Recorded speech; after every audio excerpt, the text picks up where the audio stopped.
ॐ केशवाय नमः। ॐ नारायणाय नमः।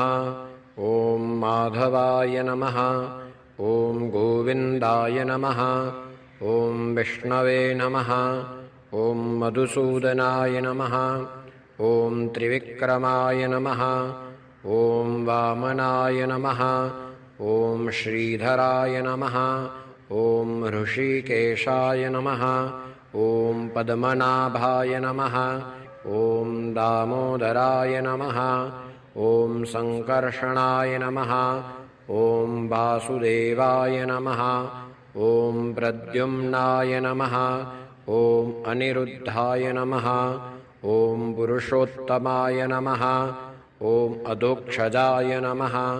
ॐ नारसिंहाय नमः। ॐ अच्युताय नमः। ॐ जनार्दनाय नमः।